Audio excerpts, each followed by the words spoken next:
नमस्कार, image news FM 103.6 को दैनिक कार्यक्रममा हाम्रो नेपाल हामी नेपालीमा यहाँलाई हार्दिक स्वागत छ। कार्यक्रममा हाम्रो नेपाल हामी नेपालीमा हामीले मुलुकका कुरा गर्छौं अनि कुरा गर्छौं नागरिकका।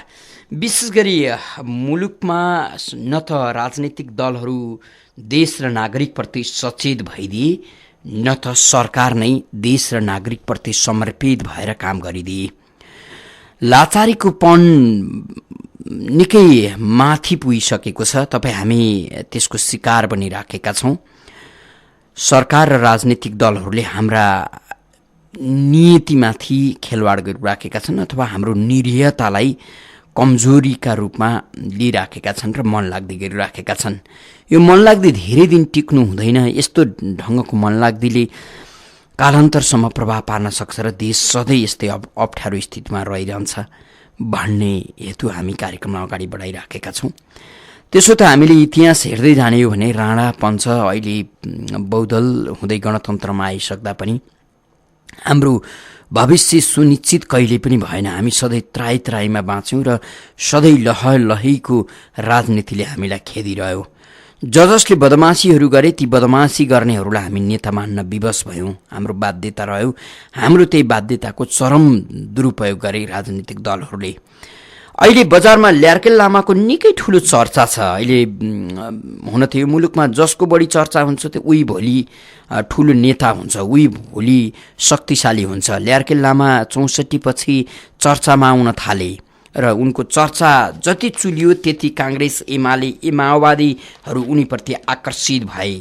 उनीप्रतिको आकर्षण माओवादी र एमालेलाई काङ्ग्रेस त पहिल्यैदेखि भलिभाँति उनीसँग नजिक थियो र त काङ्ग्रेसले गुम्बा व्यवस्थापन उनीलाई जिम्मा दियो र उनी काङ्ग्रेससँग टाढिए सँगसँगै एमालेतिर नजिकिए। एमालेलाई बडो रमाइलो लाग्यो। ल्यार्केलको अनुहार, ल्यार्केलको बोली, ल्यार्केलको जीवनशैली, उनको पोसाक सबै एमालेलाई रमाइलो लाग्यो।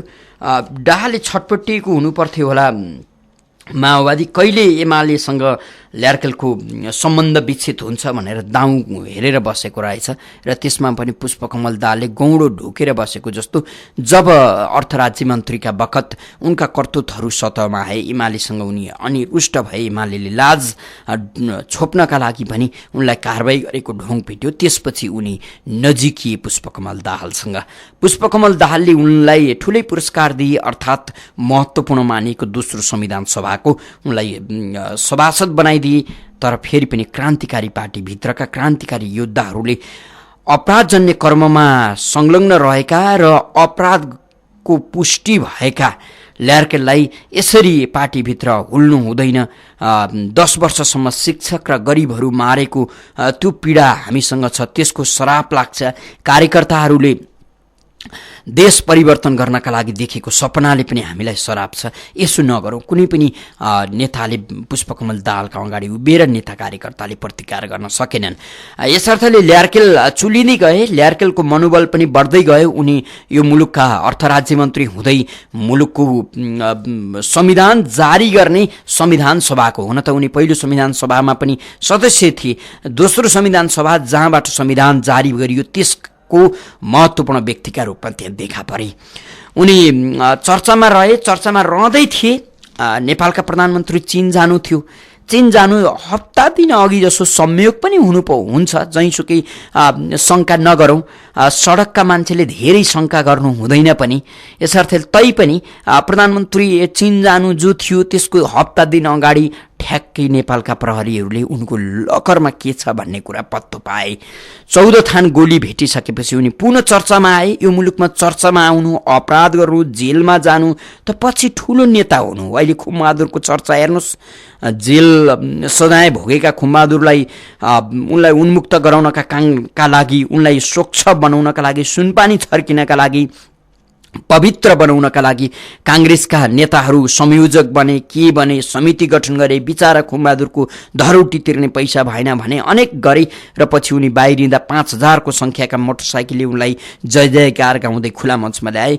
अहिले खुमबहादुर काङ्ग्रेसका शक्तिशाली नेता बनिदिए र भन्दैछन् मैले शेरबहादुर देउवालाई सभापति बनाइदिएँ। अब आउने निर्वाचनमा अथवा 14औं महाधिवेशनबाट काङ्ग्रेस सभापतिको दावेदार मै हुँ मै नै हुनुपर्छ काङ्ग्रेसीहरूको पति भनेर भन्दैछन्। यस अर्थले ल्यार्केलले पनि अब त्यो ठाउँ बनाउँदैछन् होला। पुष्पकमल दाहालको मुटु मन मस्तिष्क कापेको छ कि छैन थाहा छैन। नेपालमा अलिकति अपराध कर्म गर्नु, जेल सजाय भोग्नु, चर्चामा आउनु त पार्टीको शक्तिशाली बन्नु, भोलि पुष्पकमल दाहाललाई ललकार्ने गरी ल्यार्केल आउने हुन् कि भन्ने त्यो विश्लेषण उनको छ कि छैन थाहा छैन। तर तपाईँ हामी जो सडकमा छौँ, सधैँ अपराधले हामीलाई लखटिएको छ, सधैँ आपराधिक कर्महरूबाट हामी साक्षित छौँ। हामीले गर्ने अनुमान त यही हो। अब भोलिका दिनमा ल्यार्केल पक्कै पनि माओवादीका शक्तिशाली नेता बन्नेछन्। अहिले ल्यार्केलमय बनेको छ समाज, जहीँ तहीँ उनकै बारे उनकै चर्चा छ। प्रहरी हैरानीमा छ भन्ने खबरहरू आएका छन्। ल्यार्केलसँग बोल्न गयो, उनको बयान लिन गयो, उनी रोइदिन्छन्, उनले आँसु झार्छन्, प्रहरीलाई लाग्न थाल्यो ओहो यस्ता साधु, यस्ता सन्थ, यस्ता भिक्षु कसरी अपराध कर्म गरे होलान्। भेट्न साथ प्रहरी अगाडि उभिनु हुँदैन, आँसु झारिहाल्छन्। उनी कस्तो नम्र छन्, कस्तो मानवीयताका कुरा गर्छन्, कति राम्रा मान्छे। प्रहरीलाई यो मनस्थितिमा पुर्याउन सक्ने हैसियत बनाउँदैछन् ल्यार्केलले। तथापि प्रहरी आफ्नो कर्म अब फन्दामा त परिसकेको छ। लाजकाज छोप्न पनि अब प्रहरीले त बयान लिनुपर्ने नै होला। त्यो कसरतमा प्रहरी लागेको भनेर समाचारहरू आइराखेका छन्। तर गाँठी कुरो ल्यार्केलबाट अझै पनि प्रहरीले फुत्क्याउन सकेको छैन। उनले एउटै कुरा भन्छन्, बार बार भन्छन्, मलाई कसैले फसायो, उनी म बहुत सज्जन छु भन्छन् र रोइदिन्छन्। भिच्छु नपरे यस कारणले औतारीले अनेक अवतार लिन सक्छन्, उनीसँग त्यो क्षमता रहेछ। आज फागु पनि हो, रङ्गको उत्सव। तपाईँ हामी जतिसुकै दुःख भएर, जतिसुकै स्यामस्वेदमा हामी रुमलिए पनि अथवा यो जिन्दगीलाई सपाट बनाउन खोजे पनि यसो कहिलेकाहीँ त अरू हाँसेको देख्दा हामी पनि हाँसौँ न त। यी परम्पराहरू हामीसँग छन्। दुःखै दुःखमा पनि हाँस्नुपर्छ भन्ने परम्पराहरू आज हाँसिदिउँ, खुसी हौँ। यो अँध्यारिएको जिन्दगीमा अलिअलि उज्याला, अलिअलि रङ्गीन सपनाहरू देखौँ भन्ने पनि हो। आज रङ्गको पर्व होली, होलीको यो सन्दर्भमा रमाइला कुराहरू पनि गर्नु उत्तिकै सान्दर्भिक हुन्छ। ल्यार्केलले तपाईँ हामीलाई हँसाएकै छन्। उनले भन्दा बढी त पुष्पकमल दाहालले हँसाए। पुष्पकमल दाहाललाई उछिन्ने गरी झलनाथ खनालले हँसाए, उनलाई पनि उछिन्ने गरी काङ्ग्रेसले हँसाएकै छन्। हामीलाई हाँस्नका लागि, दुःखको यो भिरमा यात्रा गरिरहँदा हाँस्नका लागि कुनै उखान टुक्का खोज्नुपर्ने स्थिति त छैन। तथापि फेरि पनि आज को यो सन्दर्भमा, यो समयमा ल्यार्केलले उसै गरी हँसाएका छन्। ल्यार्केललाई धन्यवाद दिनैपर्छ। ल्यार्केलको अब बयानले पुलिस प्रशासन पनि हाँसेकै छ, रमाइलो भएकै छ। भोलिका दिनमा ल्यार्केल चोखिनेछन्। 2-4 वर्ष लाग्ला ल्यार्केल चोखिन, र उनी पूर्व अर्थ राज्य मन्त्रीका रूपमा अहिले परिचित छन् भने कुनै दिन अर्थमन्त्रीका रूपमा परिचित होलान्। उनीसँग अर्थको ज्ञान राम्रै छ।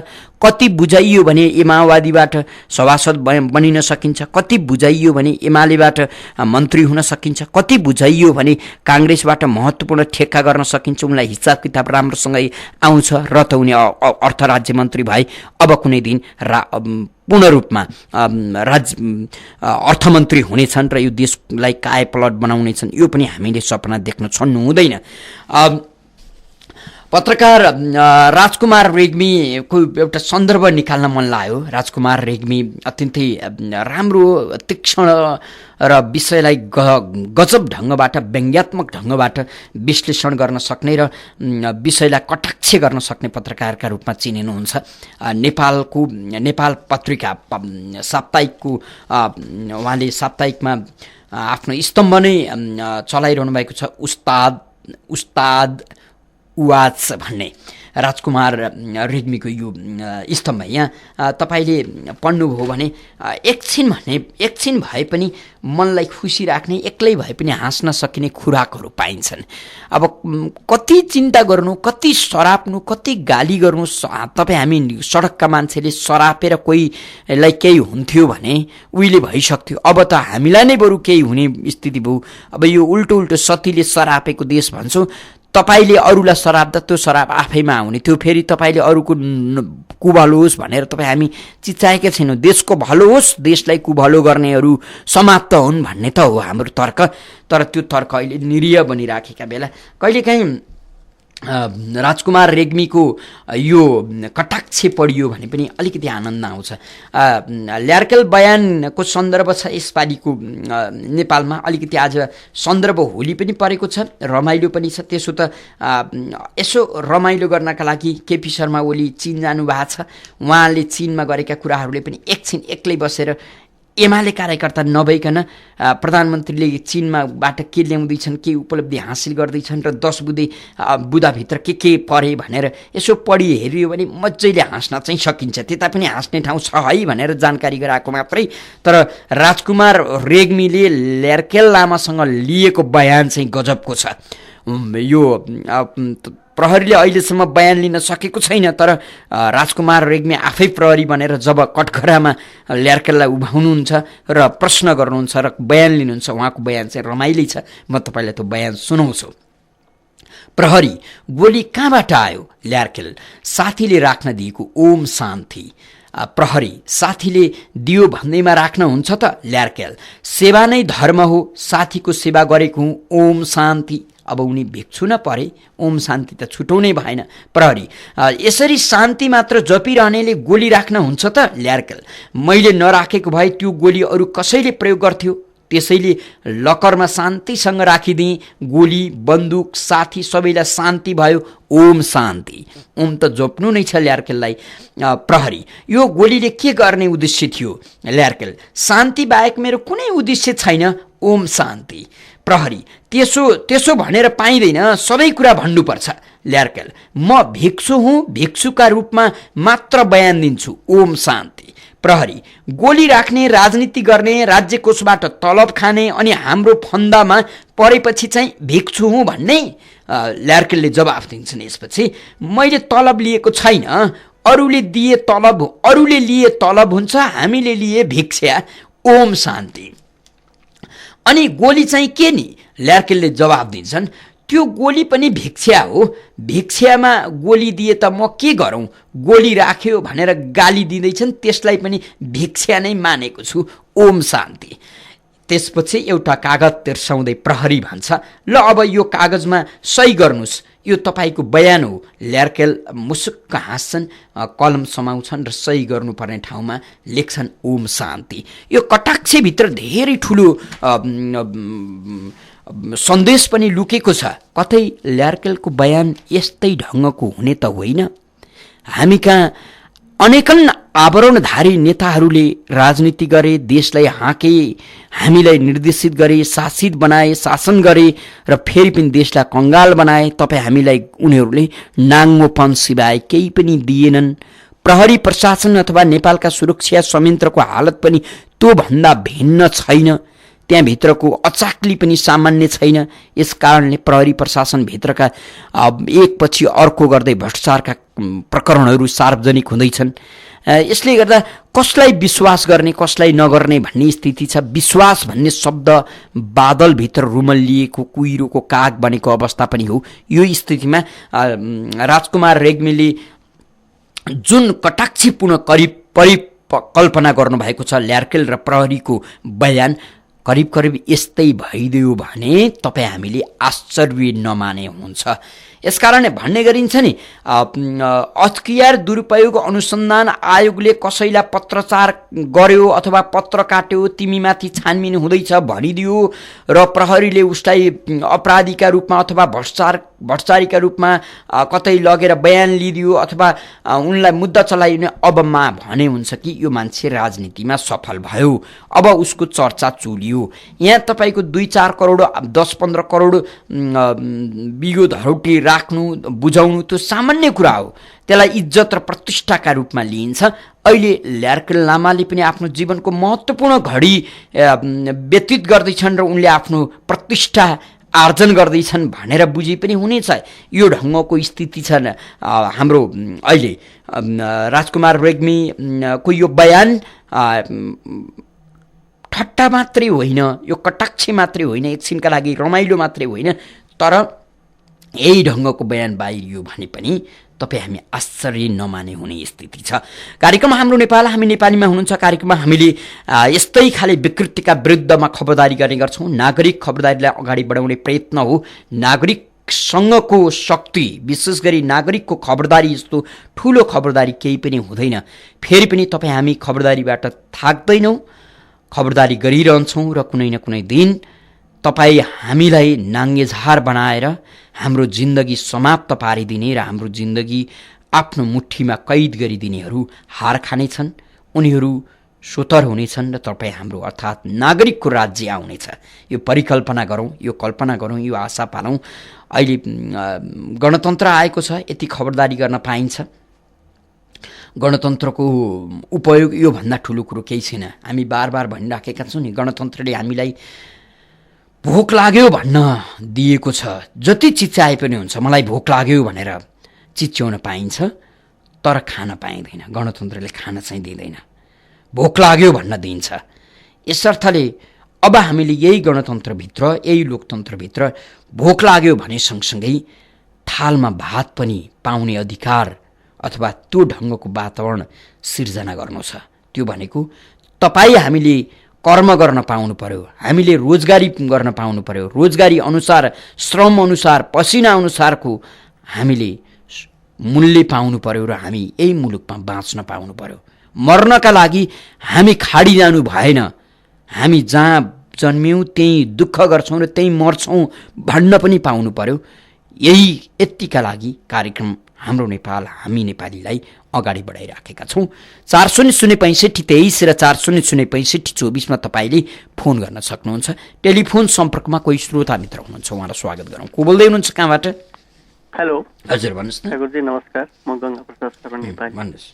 भोलि सांस्कृतिक पर्वको उपलक्ष्यमा इमेज परिवार लगायत सम्पूर्ण नेपाली नागरिकहरूलाई हार्दिक शुभकामना व्यक्त गर्दछु।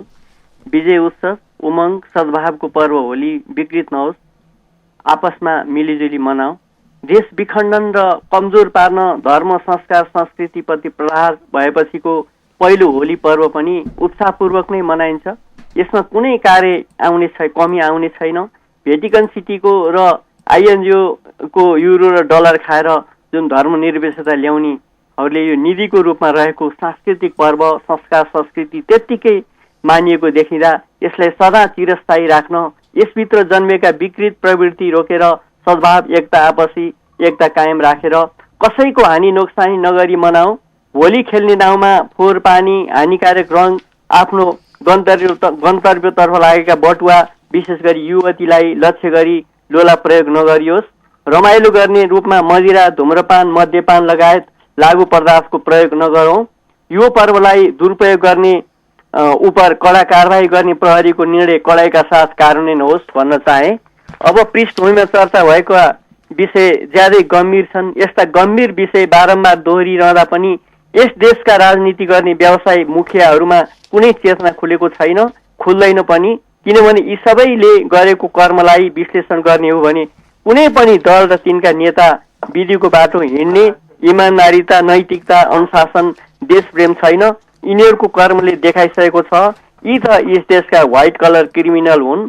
यी ल्यार्के लामाहरू धेरै छन्। अहिले यहाँ कुनै बहानामा उसलाई समात्यो, छोड्यो पनि उसलाई ल्यार्के लामा धेरै छन्, धेरै पार्टीमा छन्। 2-3 देशका नागरिकता लिने अवैध धन्दा गर्ने यिनै नेताको संरक्षणमा छन्। जबसम्म दण्डाधिकारी आफ्नो सही कर्तव्य पुरा गर्दैन तबसम्म यस्ता ल्यार्के लामाहरू धेरै जन्मन्छन्। नमस्कार। हजुर, यहाँलाई हामी धन्यवाद दिन्छौँ। गङ्गा प्रसाद शर्मा नेपाली हुनुहुन्थ्यो हामीसँग कुरा गर्दै। फेरि पनि टेलिफोन सम्पर्कमा अर्का कोही श्रोता मित्र हुनुहुन्छ, उहाँलाई स्वागत गरौँ। को बोल्दै हुनुहुन्छ, कहाँबाट? नमस्कार, म प्रदीप मान श्रेष्ठ, काठमाडौँको। अब सन्दर्भ बहुचर्चित प्रधानमन्त्रीको चीन भ्रमणकै हो। प्रधानमन्त्री केपी ओलीको भारत भ्रमण जसरी असफल भएको हो, त्यही तुलनामा प्रधानमन्त्री केपी ओलीको चीन भ्रमण पनि असफल नै रह्यो। अर्थात् भ्रमण मात्र औपचारिकतामा सीमित रह्यो। अब पारवन सुविधा पाएँ भनेर ठुलो ठुलो स्वरले प्रचार प्रसार गरेको छ। हेर्नुहोस्, यो नेपाली जनतालाई मूर्ख बनाएर आफै मूर्ख भएर अब फर्कँदैछ उहाँ। किनभने चीनले दिने पारवनसम्म त्यो सुविधा भनेको 3400 किलोमिटर समुद्री बाटो पुग्नुपर्छ, त्यो जुन हामी कहाँबाट सम्भवै छैन। जबकि राधिकापुरको बाटोबाट 18 किलोमिटर छ कलकत्ता बन्दरगाह पुग्न। पारवनको लागि कुन बन्दरगाह प्रयोग गर्ने भनेर चीनले सोद्धाखेरि, राष्ट्रपति सिपिङले समेत सोद्धाखेरि यो फलाना बन्दरगाह समेत पनि भन्न सकेन। अब कसरी गृह कार्य गरेर गयो होला। अब नेपालको इन्धनप्रति अहिले मूल समस्या सबै जनताको ध्यान यसैमा थियो। त्यसबारे कुराकानी सम्बन्ध पनि भएन, त्यो वार्ताको विषय नै बनेन। यो भन्नुको अर्थ चीनको राष्ट्रपतिले पनि फेरि के भनिदियो भने तपाईँहरूले भारतसँगै गएर उहाँबाटै सम्बन्ध राम्रो गर्नु भन्यो। र प्रधानमन्त्री कतिपयसम्म मूर्ख भएर आयो भने 1 अरब 34 करोड जनसङ्ख्या भारतको छ। अब चीनले भारतसँग रिस्क लिँदैन नि। भारत चीनको त्यत्रो ठुलो बजार पाउँदै नेपाललाई के हेर्छ? र उहाँले के भनिदिनु भयो जानु अगाडि नै, म भारतको विरुद्धमा चीनलाई प्रयोग गर्दैन, चीनको विरुद्धमा भारतलाई प्रयोग गर्दैन भन्नुभयो। औकात के हो? आफ्नो धरातलीय अवस्था नै बुझेन प्रधानमन्त्रीले, अनि हामीले प्राप्त गर्ने उपलब्धि शून्य भयो। भ्रमणको लागि भ्रमण मात्रै भयो। अब यसरी मुलुक चाहिँ हाँकिँदैन, बरु मुलुक छोडे हुन्छ। होइन भने आफ्नो पद मात्रै छोडेर भए पनि सक्नेलाई दिनु, होइन भने यो मुलुक रोजका रोज बर्बाद हुँदै जान्छ। धन्यवाद। यहाँलाई धन्यवाद दिन्छु। प्रतिमान श्रेष्ठ हुनुहुन्थ्यो, हामीसँग कुरा गर्दै। रमाइलो छ यति बेला प्रधानमन्त्री चीनमा हुनुहुन्छ। 10वटा बुँदामा समझदारी र सम्झौता भएको छ, हामी पुलकित भएका छौँ। तर ती 10वटा बुँदा पढियो भने रुने कि हाँस्ने बडो दुविधामा परिन्छ। हामीले कस्ता व्यक्तिलाई शासनमा पुर्यायौँ, शासन सत्तामा पुर्यायौँ, उनीहरूको खोपडीमा यो देशको चिन्ता कुन ढङ्गबाट मडारिएको छ, उनीहरू के सोच्छन् देशलाई, उनीहरूले यो देशका बारे कस्ता योजना बनाउँछन्, बडो विलक्ष बन्धनमा परिन्छ। यी 10वटा बुँदामा 3वटा बुँदा त पोखरा विमानस्थलमाथि केन्द्रित छ। र त्यो बुँदा कसरी बढाउने भन्ने हो नि त चिन्ता। प्रधानमन्त्री र प्रधानमन्त्रीसँग गएको चीन भ्रमणको टोली सदस्यलाई ठुलो समस्या पर्यो। कसरी बुँदा बढाउने? सम्झौताका बुँदा त बढी बढाउनु छ। गरिब नागरिकहरू ती सम्झौताका बुँदा पढेर ताली पिट्नेछन् केपी ओलीका बाले, उनको अमरत्वको कामना गर्नेछन् र त्यो आकाशको फल हेरिरहनेछन्। त्यो आकाशको फलका लागि केही प्रयत्न त गर्नु पर्यो, केही चातुर्य त प्रदर्शन गर्नै पर्यो। त्यसका लागि 3वटा बुँदा, 10वटा बुँदा मध्ये 3वटा बुँदा पोखरा विमानस्थल सम्बन्धी आर्थिक प्राविधिक सम्झौता एउटा बुँदा भयो। पोखरा विमानस्थल निर्माण सम्बन्धी अर्को सम्झौता भयो, यो दोस्रो बुँदा भयो। र फेरि अर्को तेस्रो बुँदा पोखरा विमानस्थल सम्बन्धी ऋण सम्झौता। गजब छ नि त। प्रधानमन्त्रीले कम त गर्नुभयो त चीन गएर, गजबै गर्नुभयो नि। एउटा विषयमाथि, एउटा योजनामाथि 3-3वटा सम्झौता गर्ने हाम्रा प्रधानमन्त्री देशप्रति कम त चिन्तित हुनुहुन्छ, विकासप्रति कम त चिन्तित हुनुहुन्छ। प्राविधिक विज्ञहरू भन्छन् पोखरा विमानस्थललाई स्तर उन्नति गर्न सकिन्छ, राम्रो बनाउन सकिन्छ। राम्रो त लुक्ला पनि बनाउनु पर्ला, अन्त पनि बनाउनु पर्ला, तर भूबनावट अनुसार पोखरा विमानस्थललाई अन्तर्राष्ट्रिय विमानस्थल बनाउनु जस्तो मूर्खता केही पनि होइन। सकिन्छ भने त देशैभरिका विमानस्थलहरूलाई अन्तर्राष्ट्रिय बनाइदिए भइगयो। होइन सकिँदैन, नेपालको अर्थतन्त्रै थेक्दैन भने भएका विमानस्थलहरूलाई स्तर उन्नति गर्ने र दोस्रो विमानस्थलको ठाउँ चयन गर्ने र त्यसको सम्भाव्यता अध्ययन पनि भइसकेको छ। निजगढका बारे धेरै कुरा छ। यसकारणले त्यसलाई अगाडि बढाउनु जस्तो दूरगामी दृष्टि केही हुन सक्दैन। त्यसलाई अगाडि बढाउनुपर्छ, विज्ञहरू चिच्चाइराखेका छन्। प्रधानमन्त्री भारत जानुभयो, प्रधानमन्त्री चीन जानुभयो, ठुल्ठुला कुराहरू लिएर आउनुभयो, गजबै गर्नुभयो। हामीले ताली पिट्यौँ। ताली पिट्न न हामी जन्मिएका हौँ, हाम्रो कर्म ताली पिट्नु हो। तर नेपालका लागि दोस्रो अन्तर्राष्ट्रिय विमानस्थलको कहीँ कतै चर्चा गरिएन। भनिएको छ नेपालको अर्थतन्त्रको महत्त्वपूर्ण पाटो पर्यटन हो। पर्यटनलाई माथि उठाउनका लागि विमानस्थल राम्रो चाहिएला। अहिले नेपालको भएको अन्तर्राष्ट्रिय भनिएको विमानस्थल विश्वका विमानस्थलहरू मध्येको गए गुज्रे खतम मध्येको हाम्रो पनि पर्छ। ती मध्येका 1, 2, 3 भित्र पर्ने विमानस्थल हो। यस हिसाबले पनि विश्वले पत्याउने खालको विमानस्थल हामीसँग छैन। त्यसका लागि राज्यले पहल गर्नु विकासको अर्को ठुलो महत्त्वपूर्ण पाटो हुन सक्थ्यो। तर त्यहाँ कति चर्चा गरिएन। चीनमा गएर पोखरा विमानस्थलका लागि 3वटा सम्झौता गरियो एउटै विषयका लागि। र पोखरा उपत्यका हो त्यो ठुलो छैन। तपाईँ हाम्रा आँखाले हेर्दाखेरि त धेरै ठुलो होला, तर विमानस्थल सम्बन्धीको प्राविधिक दृष्टिकोणले हेर्दा त्यो अत्यन्तै सानो छ, ठाउँ छैन। ठुला ठुला विमानहरू अवतरण गर्न र उडाउनका लागि सम्भव छैन। साना विमानहरूका लागि अहिले त्यसलाई स्तरोन्नति मात्रै गरियो भने काफी हुन्छ। निजगढ प्रशस्त ठाउँ भएको जग्गा भएको ठाउँ हो, जहाँ अन्तर्राष्ट्रिय विमानस्थल यदि पैसा हुने हो भने बडो प्रतिस्पर्धी ढङ्गको विमानस्थल बनाउन पुग्ने जमिन छ। र यति मात्रै होइन, काठमाडौँ निजगढ साह्रै नजिक छ। कुनै पर्यटक नेपाल घुम्न आउँदा निजगढ ओर्लियो भने काठमाडौँ नघुमी ऊ नेपालबाट फर्कियो भने उसले नेपालको पर्यटन विकासलाई प्रवर्धन गर्ने, सघाउ गर्ने काम पनि गर्ने छैन र उसलाई नेपाल घुमेको त्यति मजा पनि हुने छैन। काठमाडौँ आउनै जरुरी छ। काठमाडौँ आउनका लागि बस चढेर आउने अथवा 2 घण्टा 3 घण्टाको यात्रा गरेर आउनु भनेको पर्यटकका लागि अर्को शास्तिको विषय हो।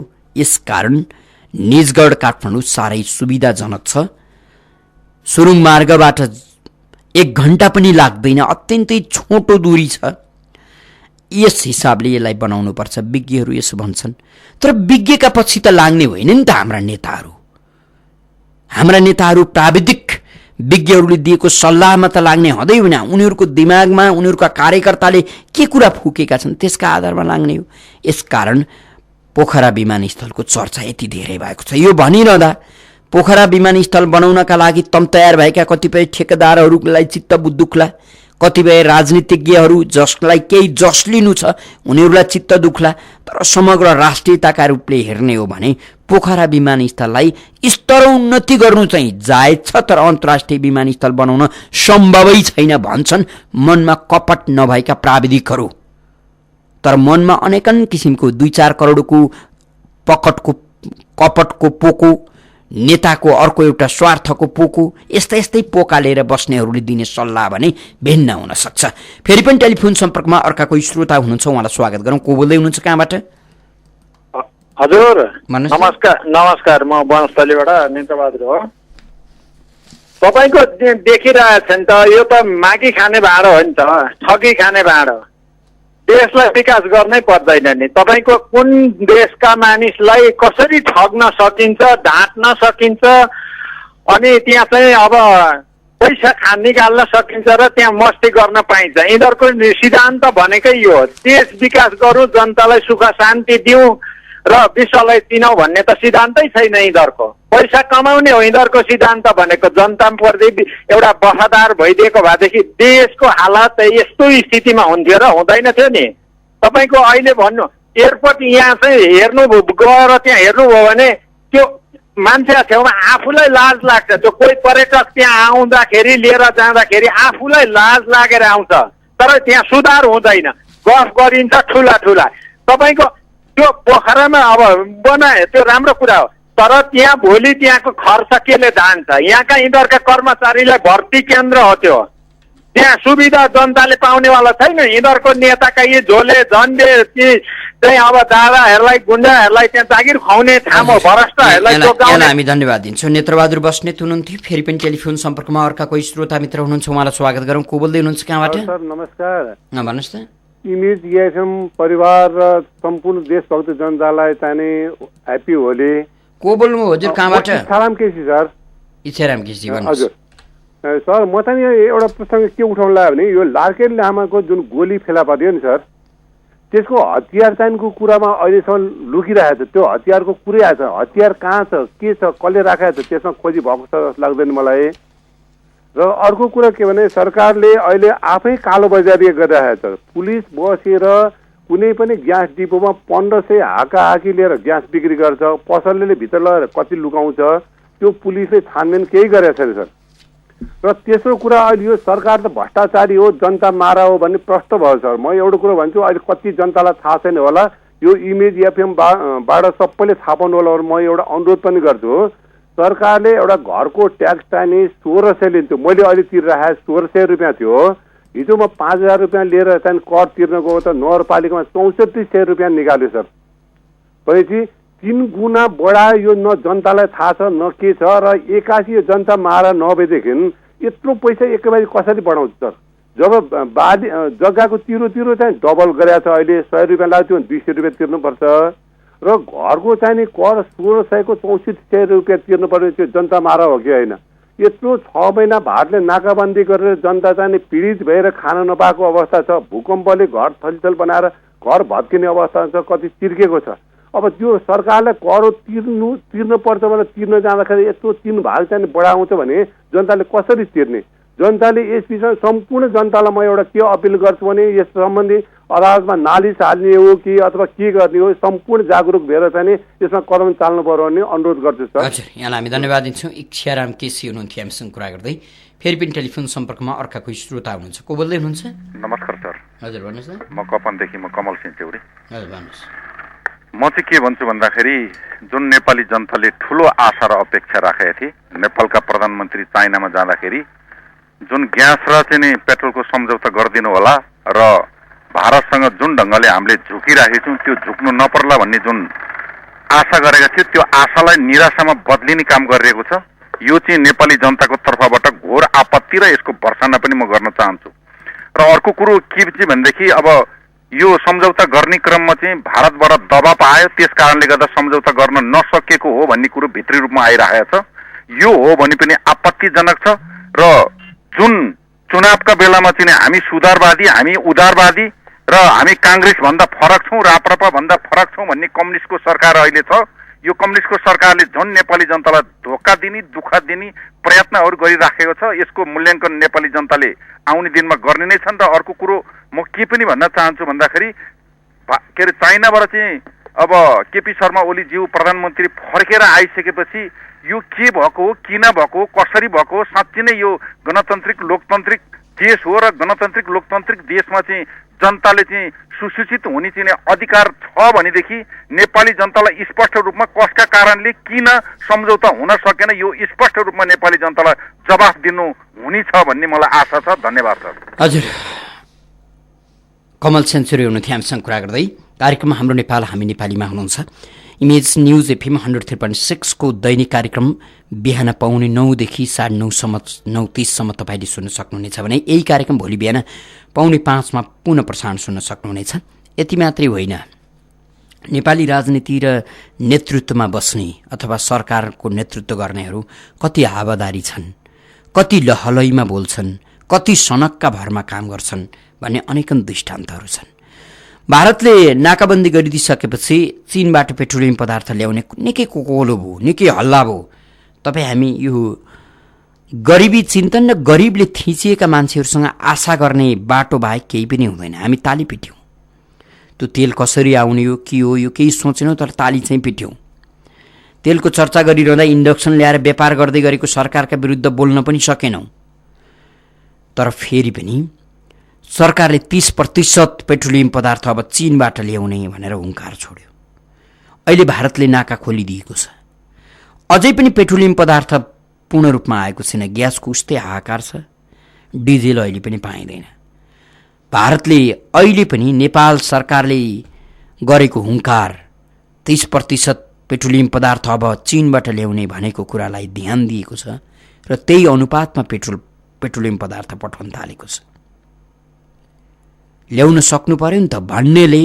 यो त कुनै केटाकेटीले कुनै एउटा व्यक्तिले भनेको कुरा होइन। राज्य बोलिसकेपछि, देशका संयन्त्रले बोलिसकेपछि त्यो सिङ्गो देशको बोली हुन्छ। गर्नु पर्यो। हामीले अरूलाई आलोचना गरेर मात्रै हुँदैन। आफ्नै नेताहरूको आलोचना गर्न सिकौँ, आफ्नै देशका नेतृत्वकर्ताको आलोचना गर्न सिकौँ। यो देश भारतले बिगाडिदिएको होइन, यो देश बिगाडिदिएको हाम्रै नेतृत्वले हो। हेर्नुहोस्, घर बिगार्ने हाम्रै नेतृत्वकर्ताले, हाम्रै अभिभावकले घर बिगारे, अरूलाई सत्तो सराप गरेर हुँदैन। 30% पेट्रोलियम पदार्थ चीनबाट आउँछ कुन हिसाब किताबमा भनियो र त्यो किन ल्याउन सकिएन? अहिले भारतले त्यही अनुपातको तेल पेट्रोलियम पदार्थ पठाइराखेको छ र जसका कारण नेपाललाई अहिले पनि अपुग भइराखेको छ। अब चीनमा पुगेका प्रधानमन्त्रीले सोच्ने कि नसोच्ने, उनलाई सल्लाह दिन भनेर त्यहाँ दौडिएका त्यो जम्बो टोलीले सोच्ने कि नसोच्ने कुरा यो हो। फेरि पनि टेलिफोन सम्पर्कमा कोही श्रोता मित्र हुनुहुन्छ, उहाँलाई स्वागत गरौँ। को बोल्दै हुनुहुन्छ, कहाँबाट? ठाकुरजी नमस्कार, म राजेन्द्र केसरी पाण्डे नगरको। भन्नुहोस् न। तपाईँले ठिक भन्नुभयो। के हुन्छ भने बोकाबाट दाई हुँदैन कि ठाकुरजी, हामीले भनेका छौँ क्वालिफाइड मान्छे, योग्य मान्छे ठाउँमा पुग्नुपर्छ। 10-12 क्लास पढाए मान्छे प्रधानमन्त्री देशमा अन्तत राम्रोसँग पढ्या प्रशस्त पैसाका मान्छे र अनुभवी मान्छे प्रधानमन्त्री हुन्छन्, प्रेसिडेन्ट हुन्छन् अनि देश चलाउँछन्। र सल्लाहकार पनि त्यस्तै योग्य हुन्छन् कि। यहाँ के हो भने यो कस्तो भयो भने असल नागरिकले भोट हाल्ने र खराब नेताले चलाउने। नेता बनाउँदाहरू, म यिनीहरू नेता मान्दैन, यिनीहरू बनाउँदाहरू हुन्। यिनीहरूबाट दाई गर्ने क्षमतै छैन। गोरु चाहिन्छ यो देशमा, गोरु नै देखिएन भने अचम्म यहाँ छ। यी त कस्ता भने नेपाललाई झुकाएर उल्लु बनाएर अल्लाएर समय किन्ने कि टाइम बाई गर्ने भन्छ नि।